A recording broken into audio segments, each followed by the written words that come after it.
Ես ոնց հասկանում եմ, Նիկոլ Փաշինյանը սրընթաց ուզում է նմանվել Ադոլֆ Հիտլերին։ Երբ նայում ենք պատմությունը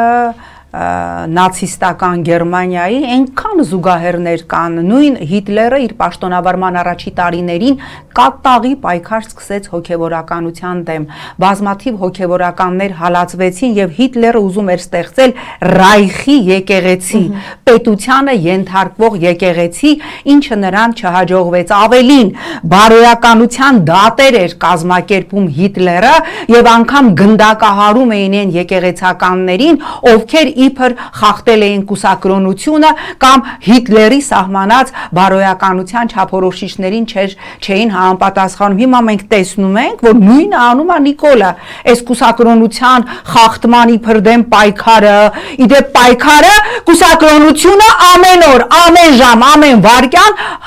խախտող 10 տիրադավների հետ, Կճոյան and Company-ի հետ, հասկանում եք, այս որ նայում ենք, թե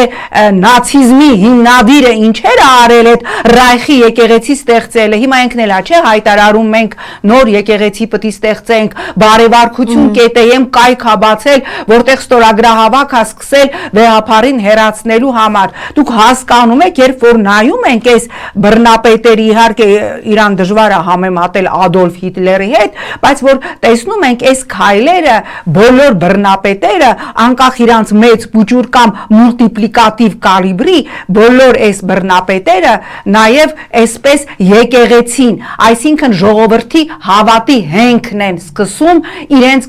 գործունեությամբ թիրախավորել, որտեղ երբ որ դու կարողանում ես կամ քեզ հաջողվում է սպանել ժողովրդի գենի մեջ ջարդել, խեղաթյուրել, ժողովրդի DNT-ի մեջ խեղաթյուրել նրա հավատը, այդ ժողովրդի հետ ամեն ինչ հնարավոր է անել։